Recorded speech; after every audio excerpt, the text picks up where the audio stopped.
Buen día, mis queridos hermanos, que Dios les bendiga a todos.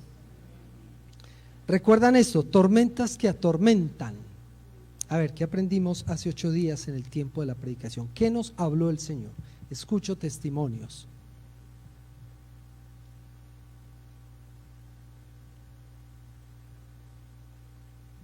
Escucho. Susi.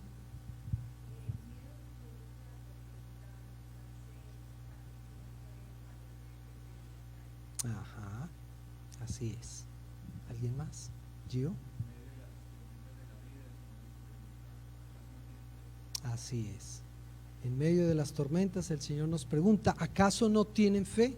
En medio de las tormentas debemos recordar que Jesús va en la barca. Que el Señor nos ayude siempre a guardar esa palabra en nuestros corazones para no tener más miedo del que debemos tener, ¿cierto? Muy bien. Hoy vamos a hablar de refuerzos para esta temporada. Refuerzos para esta temporada. A los que les gusta el fútbol, ¿a quiénes les gusta el fútbol? 2 o 3, 4, 5, bueno, a los que no les gusta les voy a explicar de qué se trata el asunto. Cada inicio de temporada, cada inicio de un torneo, de una liga, de un campeonato, los equipos hacen una evaluación y dicen, bueno, necesitamos refuerzos, ¿cierto? No es que el equipo que haya sea malo, no, necesitamos mejorar. Entonces empiezan a analizar el mercado, qué jugadores hay disponibles, cuáles de esos se acomodan al perfil que necesitamos y los llaman, los traen, los meten en el engranaje del equipo para que hayan mejores resultados. Entonces eso es una búsqueda de refuerzos, los refuerzos para esta temporada. Así también en el ministerio cristiano ya existe un equipo de trabajo, ¿cierto? Un equipo de trabajo, pero se necesitan refuerzos. A la hora de mirar cómo hemos avanzado dentro del trabajo nos damos cuenta que sí se viene haciendo un trabajo, que hay unos cuantos muy juiciosos haciendo el trabajo, pero necesitamos refuerzos. Necesitamos refuerzos y el mercado de los fichajes está abierto.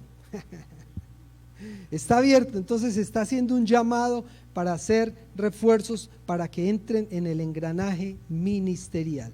Veamos un ejemplo en la Biblia de refuerzos para esta temporada.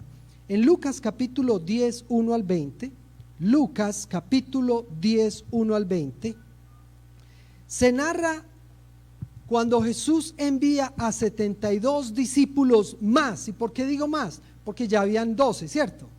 Ya había un equipo de 12 cuyo director era Jesús y ya habían hecho un trabajo.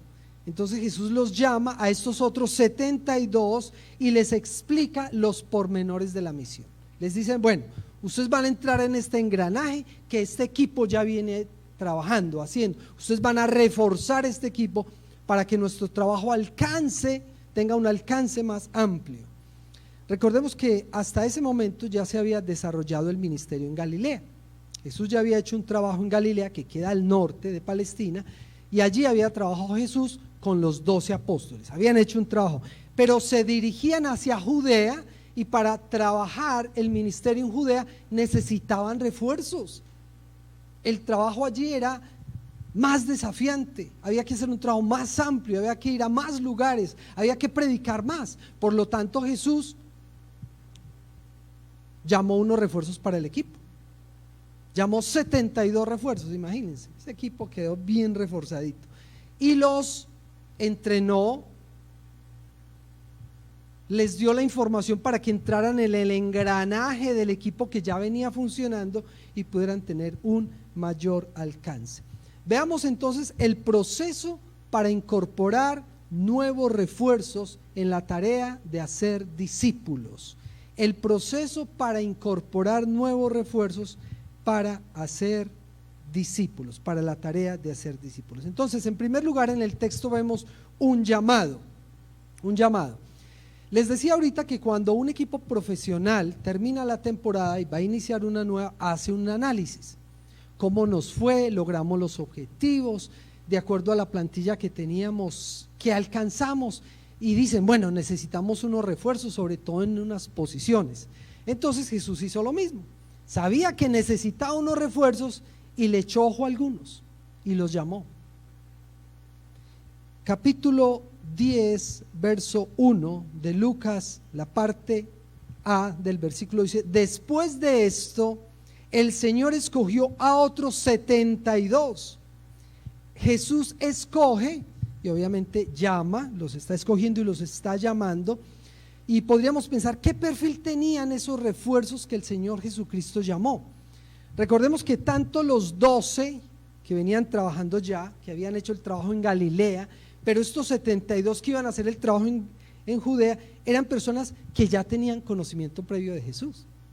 Entonces un refuerzo ministerial debe conocer a Cristo, debe tener un conocimiento, debe haber caminado con Él y debe haber escuchado sus enseñanzas y tenerlas claras.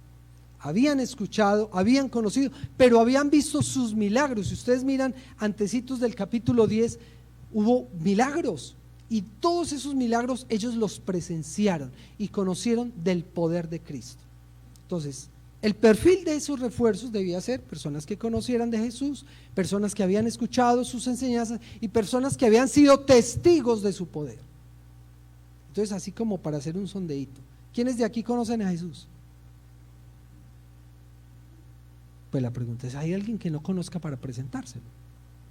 Porque podemos sentarnos y le presentamos a Jesús, ¿cierto? ¿Todos ustedes han escuchado enseñanzas de Jesús? Claro. ¿Y todos ustedes han visto milagros de Jesús? Claro. Ustedes están dentro del mercado de fichajes. Ustedes son potenciales refuerzos para el ministerio cristiano. Ustedes lo son. Pero entonces Él les da unas razones para ese llamado. Desde la primera conversación con los refuerzos se les explica: miren, los estamos llamando, el equipo en esta temporada no le fue del todo mal, pero necesitamos mejorar, sobre todo en el área del ataque, no tenemos quien meta la pelota. Entonces empiezan a buscar un centro delantero y le explican, lo llaman y le dicen: mira, queremos que tú estés, que hagas muchos goles. Jesús les dijo en el versículo 2: es abundante la cosecha, pero son pocos los obreros. Mucho trabajo por hacer y muy poco quien lo haga. Pídanle por tanto al Señor de la cosecha que mande obreros a su campo. Si nosotros nos quedamos solo con el versículo 2, estamos diciendo que, bueno, haciendo un análisis de la temporada anterior, ¿cierto? Entonces Jesús dice: bueno, hasta ahora el trabajo en Galilea se ha hecho algo, ¿cierto? Sí, muchachos, se ha hecho algo, los 12 estuvieron ahí muy justos. Sin embargo, no es suficiente. Sin embargo, no es suficiente, no es suficiente. Necesitamos conseguir refuerzos, buenos jugadores para el equipo, personas que vengan y aporten. En el ministerio cristiano, así como en el fútbol, no es bueno encontrar buenos refuerzos, no es fácil. Los buenos jugadores no abundan, entonces un equipo tiene que rebuscarse y algunos se salen del presupuesto y algunos no aplican dentro del perfil.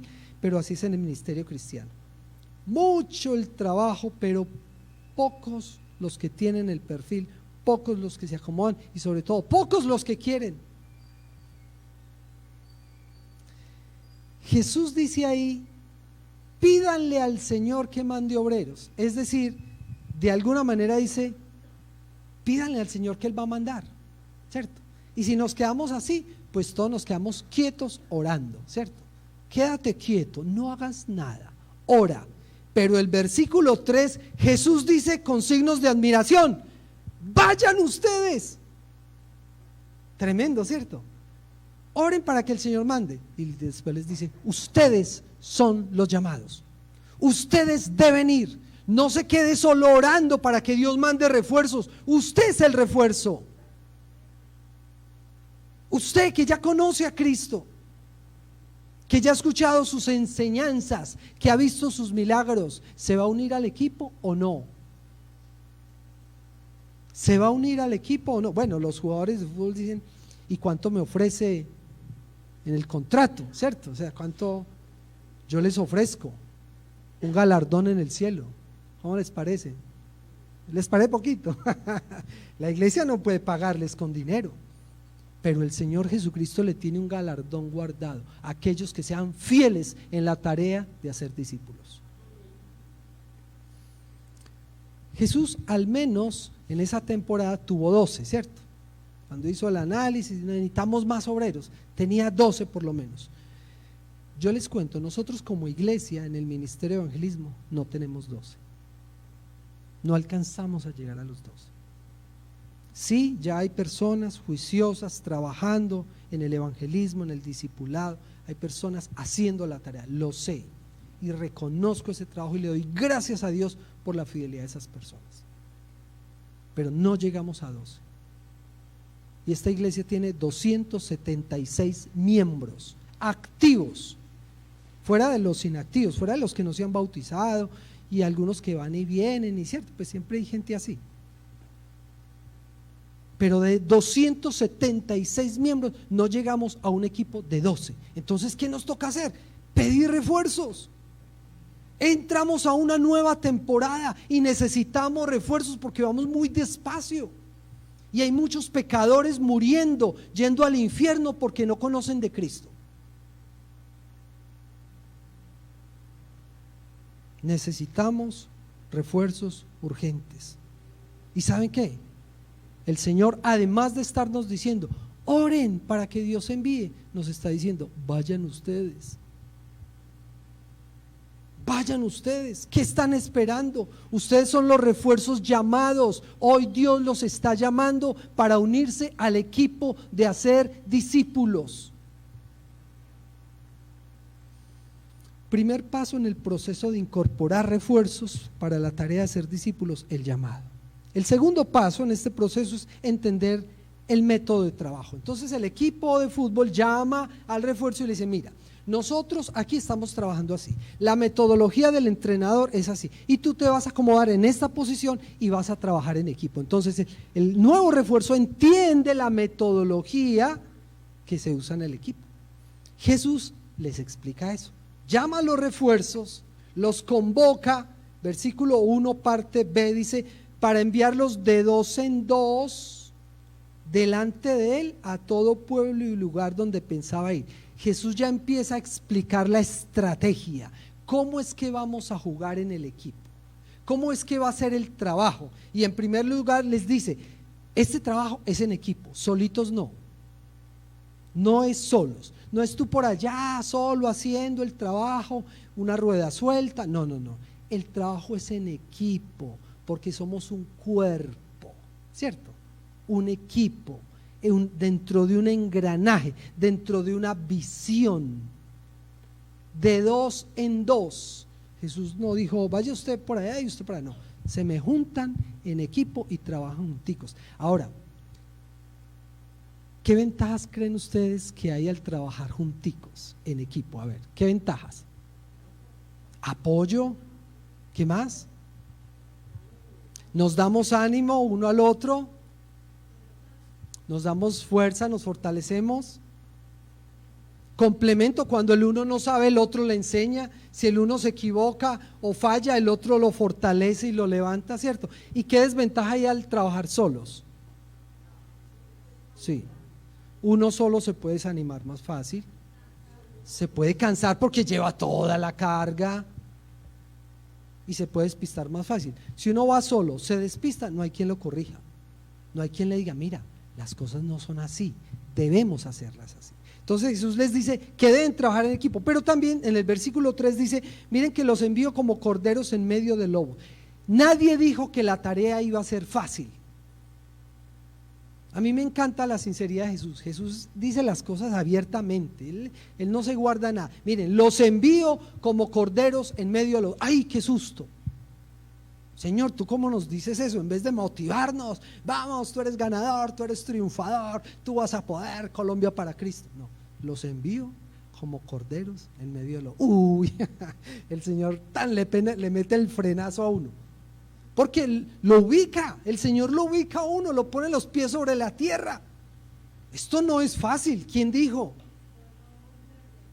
Durísimo, dolor, hay que perseverar, se sufren desengaños, a veces el trabajo es ingrato, a veces la gente le tira a uno la puerta, a veces uno le tira hasta a rogar a la gente. Sí, nadie dijo que no.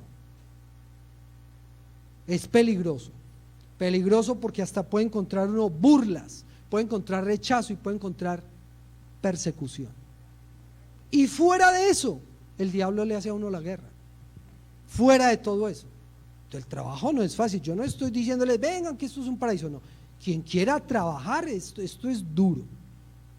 Y tiene que ser fuerte, y tiene que ser firme, tiene que tener carácter maduro. Después el Señor les dice, bueno, quiero hacer alusión en medio de todo esto de que el trabajo es muy difícil y los envío como corderos en medio de lobos. Recordemos que en un mensaje similar en Mateo capítulo 28, Jesús les dice, yo voy a estar en medio de ustedes. Es decir, aunque el trabajo es peligroso, el Señor siempre me va a acompañar. Entonces no olviden eso. El trabajo es difícil, es duro. ¿Qué voy a decir? ¿Qué van a pensar? ¿Cómo me van a tratar? El Señor está contigo. El Señor está conmigo, nos fortalece, nos ayuda. Después en el versículo 4 nos sigue hablando de la estrategia. Dice, no lleven monedero, ni bolsa, ni sandalias. Es decir, que las finanzas no sean una excusa para la labor. La bolsa era en lo que llevaban el mercadito, porque recuerden que ellos eran predicadores itinerantes. Entonces llevaban las provisiones para comer en el camino y para ir.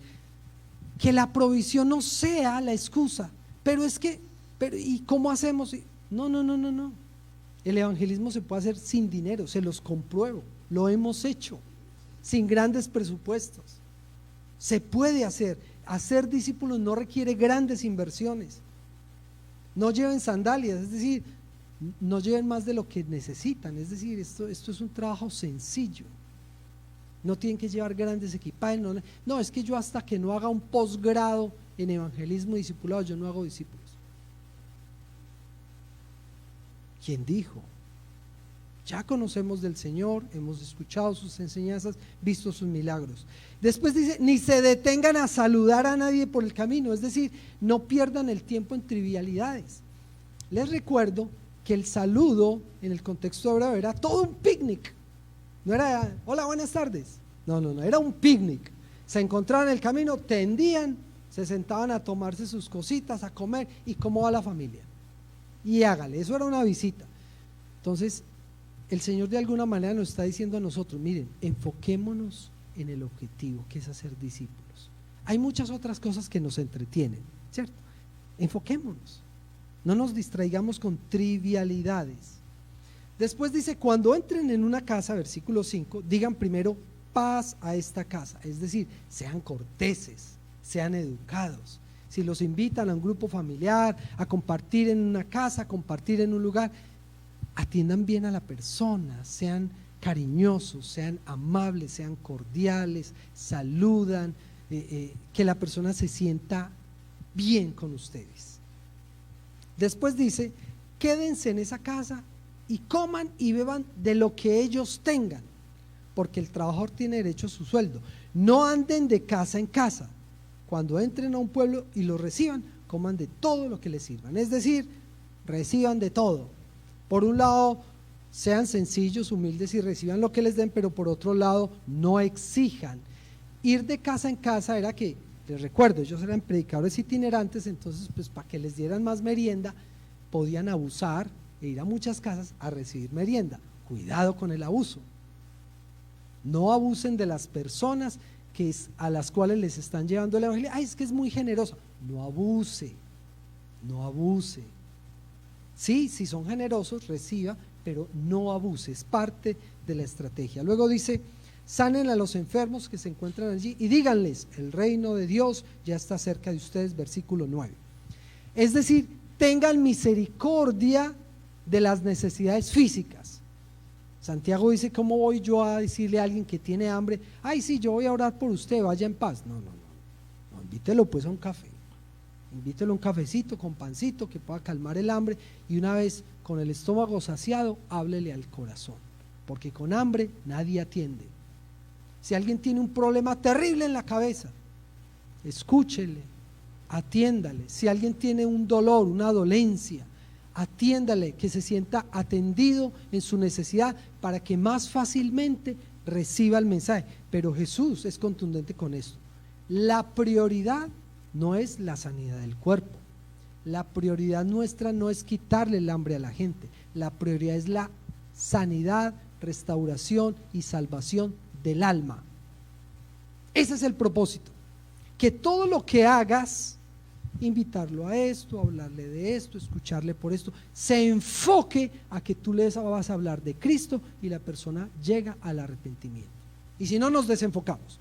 Nosotros no somos una ONG para suplir las necesidades de medio mundo, no. Sí debemos ser serviciales, debemos atender, pero nuestro propósito primero es la salvación del alma, porque el cuerpo de todas formas se va a morir, pero el alma, el evangelio que se le lleva, es un asunto para toda la eternidad. No es un asunto de ser insensibles, sino de tener prioridades. Después del versículo 10 al 16 habla, dice, cuando entren a un pueblo donde no los reciban, y empieza toda una explicación de qué pasa con ellos. Miren, quien no recibe el evangelio se las tendrá que ver con el Señor. Ese es el resumen de todo lo que hay. A veces nosotros nos angustiamos, ay, pero es que yo le he hablado tanto a esta persona, pero es que, no, ya hicimos, hagámoslo nuestro, insistamos, persistamos, demos amor, demos palabra y sigamos orando por la persona. Si no acepta, pues, de hecho Jesús lo advirtió, ¿cierto? No todo el mundo va a decirle sí al evangelio. ¿Recuerdan la parábola del sembrador y la semilla? ¿Qué porcentaje dio fruto? Del 100% de la siembra, ¿qué porcentaje dio fruto? No escucho. ¿El qué? El 25%, muy bien. Solo el 25%, entonces es más o menos la proporción. Es más o menos la proporción.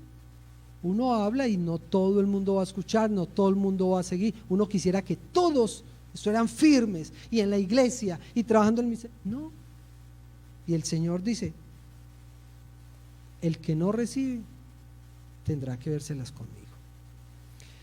Primer paso para el proceso de incorporación refuerzos, el llamado. Segundo paso, entender la metodología de trabajo. Si tú quieres entender más detalles de la metodología de trabajo de nuestro equipo local de hacer discípulos, puedes comunicarte conmigo.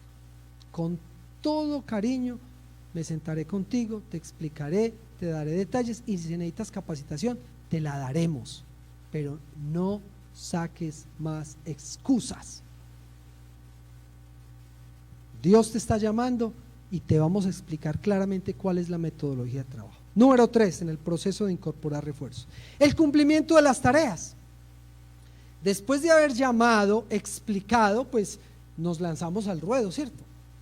Y hacemos un análisis, a ver cómo nos fue en el primer partido del campeonato, de la liga, con estos refuerzos. Bueno, resulta que tú te entiendes más con entonces trabaja por aquí, tu perfil es más por este lado. Bueno, vamos a trabajar así.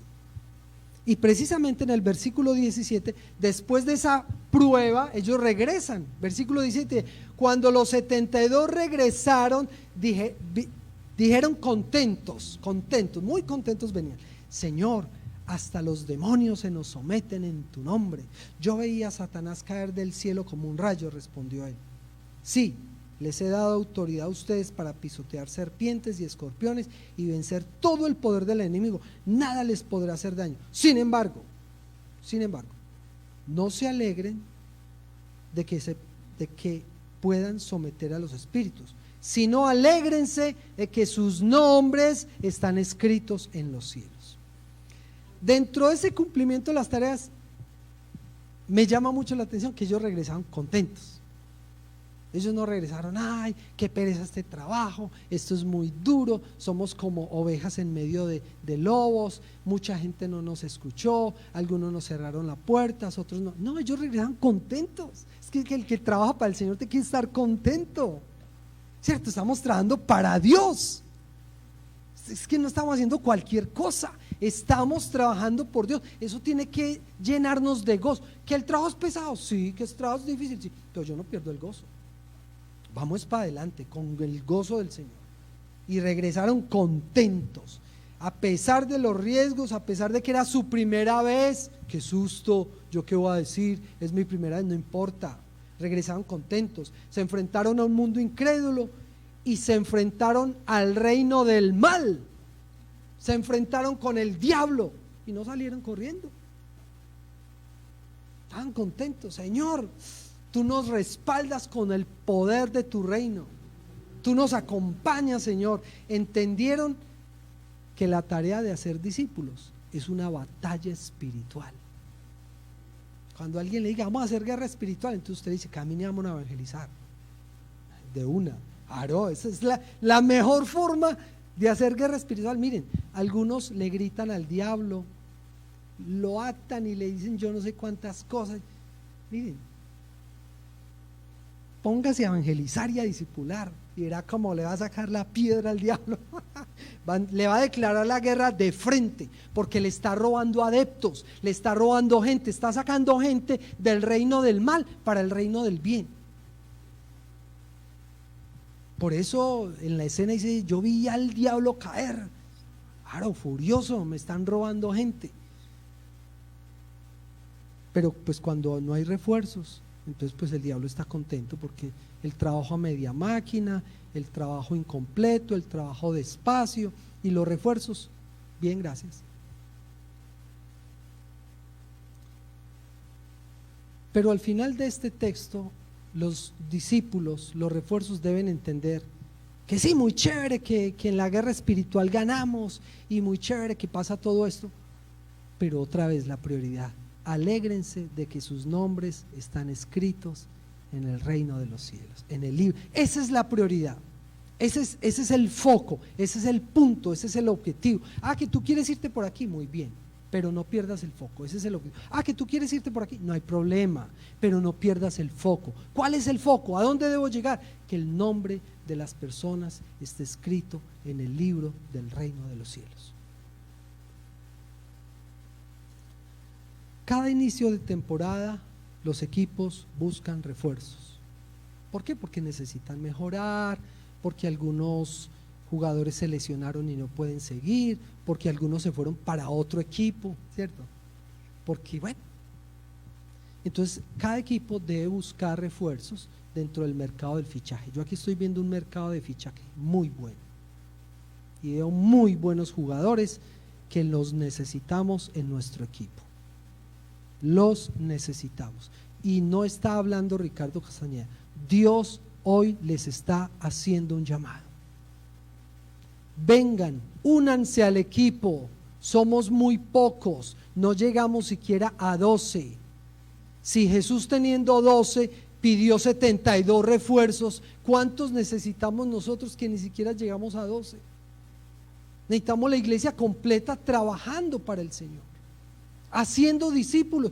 Pero a mí me gusta así, hazlo así, con tal que la persona llegue a Cristo, con tal que la persona se arrepienta, con tal que la persona le entregue toda su vida al Señor.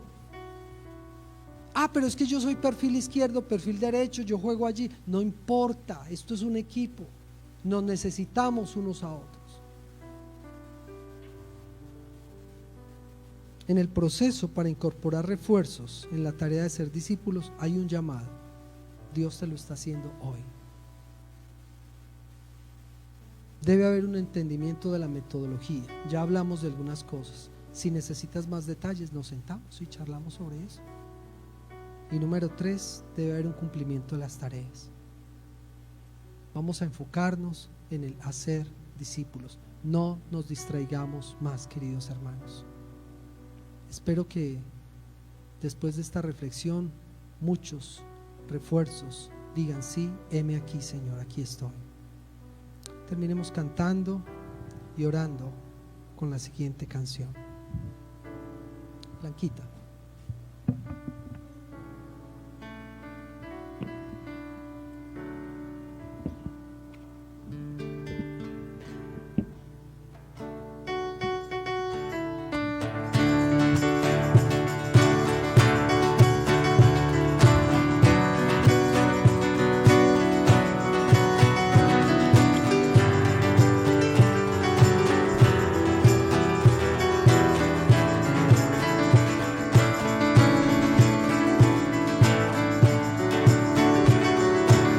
Somos el pueblo de Dios, somos un pueblo especial, llamados para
bendición del Padre, del Hijo y del Espíritu Santo vaya con cada uno de nosotros.